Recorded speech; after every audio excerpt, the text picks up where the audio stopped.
और अब कुछ भी हो जाए भाई और बहनों, समय बहुत थोड़ा बचा है। आपने देखा अभी 4-5 दिन पहले दुबई में कितनी भयंकर बारिश आई है।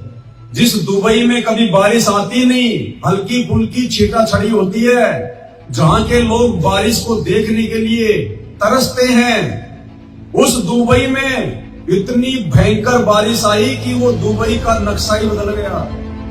गाड़ी घोड़े वहां पे पानी में बह गए, रोडें टूट गई, बिल्डिंगों में पानी घुस गया। दुबई दुबई पूरी दुनिया का दुबई, पूरी दुनिया के ऑफिस, बड़ी बड़ी बिल्डिंगें हैं, टेक्नोलॉजी टेक्नोलॉजी। अब बाढ़ में गई वो टेक्नोलॉजी। 2 घंटे में उस प्रकृति ने तुम्हारी टेक्नोलॉजी के पांव ऊपर कर दिए। 2 घंटे में वो 2 घंटे का पानी अगर 2 महीने में भी अगर दुबई से बाहर निकल जाए तो बहुत बड़ी बात है। परमात्मा से बढ़कर कुछ नहीं है। आने वाले समय में ये तो खाली ट्रेलर है छोटे छोटे कि अभी भी समझ जाओ, क्योंकि परमात्मा बहुत दयालु है। वो बहुत मौका देता है, बहुत चांस देता है। वो जल्दी से नाराज नहीं होता। एक बार यदि वो बिगड़ गया तो फिर भाई वो हिरणाकुश की तरह छाती फाड़ने में देर नहीं लगाएगा। वो संति है, क्योंकि वर्तमान में वो सतगुरु रूप में आया हुआ है।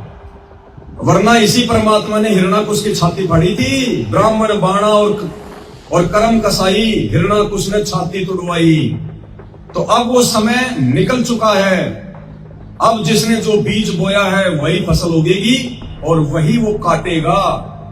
तो आने वाले समय में अब कोई ढील नहीं होगी किसी भी प्रकार की। फिर भी परमात्मा इन छोटी छोटी घटनाओं के माध्यम से लोगों को ये जो है दिखा रहा है कि सुधर जाओ, समझ जाओ। परमपिता परमेश्वर सतगुरु रामपाल जी धरती पर आए हुए हैं। उनके ज्ञान को समझकर उनसे उपदेश ले लो, उनके शरण में आ जाओ। वरना आज तो दुबई के पैर ऊपर हुए, कल को पूरी दुनिया के पैर ऊपर होंगे। पहले हम लोग छोटे छोटे थे हम पहले तो गांव में क्या ना, उस समय ये बड़े बूढ़ों को जो है पढ़ाया जाता था, साक्षरता अभियान चलता था। जो 50-60 साल से ऊपर थे, जो बुजुर्ग थे, उनको जो है वो पढ़ाया जाता था। अब वो पढ़ाई भी इस परमात्मा की दया से थी, क्योंकि परमात्मा ने सबको जो है वो शिक्षित करना था। तो साक्षरता अभियान चलता था। शाम को खाना वाना खाने के बाद 1-2 घंटे सभी बड़े बूढ़ों को गांव में जो भी कोई धर्मशाला होती थी या किसी का कोई बड़ा सा मकान होता था, वहां पे उनको इकट्ठा कर देते थे। और एक आदमी जो है वो ब्लैक बोर्ड पे चौक लेकर उनको समझाया करता था। ABCD क ख ग घ उनको नाम लिखना आ जाए, अपने साइन करने आ जाए। तो ऐसे ही उसने देखा कि ये तो समझ नहीं रहे। बार बार समझा रहा हूं, A for Apple, B for ball, लेकिन इनके समझ में नहीं आ रहा। तो किसी ने कहा कि ये गांव के आदमी हैं, वो गांव के हिसाब से समझाओ। तो उसने समझाना शुरू किया। A फॉर अमर सिंह की बहू, B फॉर बलबीर की बहू है। तो उनके झटाझट समझ में आने लगी गांव वालों के। अब उसको कहीं जाना था, पूरा नहीं समझा पाया, खाली वो M तक समझा पाया। M फॉर मुकेश की बहू, इसकी M फॉर मांगी लाल की बहू, मुकेश की नहीं, मांगी लाल की। उसके बाद उसको जाना था, बोले जी अब मैं जा रहा हूं। बोले बाद में पढ़ाएंगे अब आपको। वो चला गया।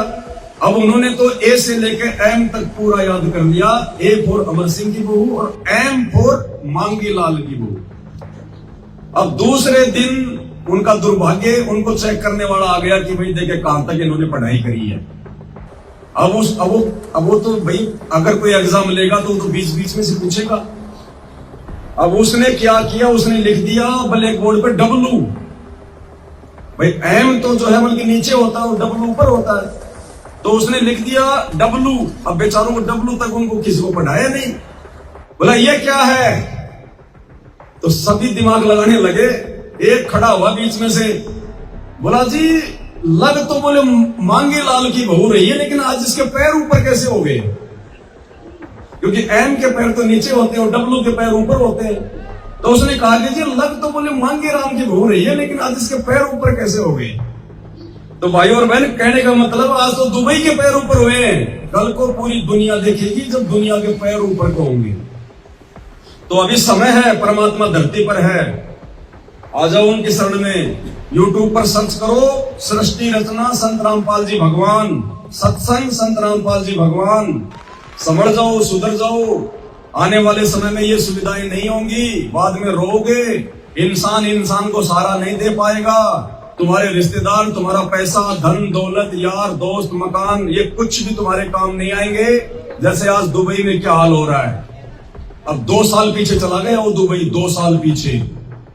टेक्नोलॉजी टेक्नोलॉजी, विज्ञान विज्ञान। अब निकाल दो ना विज्ञान पानी देके 2 दिन में, उसने तो 2 घंटे में तुम्हारी पूरी दुबई को डुबो दिया है। तुम्हारी लाखों करोड़ों की गाड़ियां माचिस की डिब्बियों की तरह समुद्र में बह गई।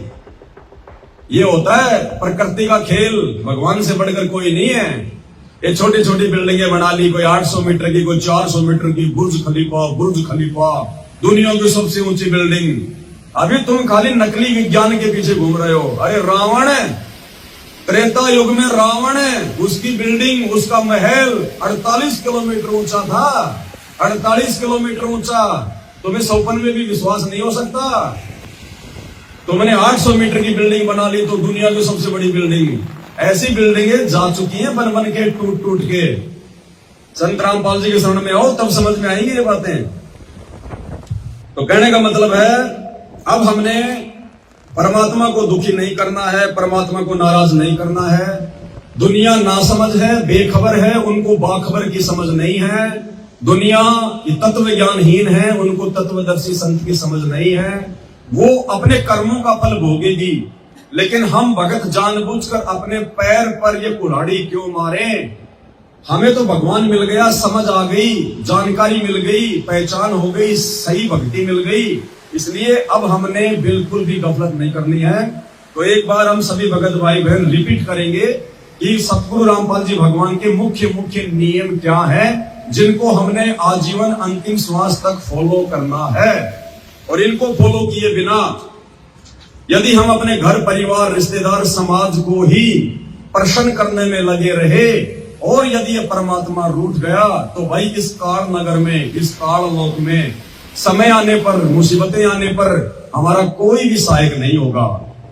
अरे वर्तमान में सहायक नहीं है कोई, आने वाले समय में तो सहायता कौन करेगा भगवान के अलावा। और भगवान कोई बेटा बेटी देख के, रिश्तेदार देख के सहायता नहीं करता। भगवान तो भक्ति देखेगा, मर्यादा देखेगा।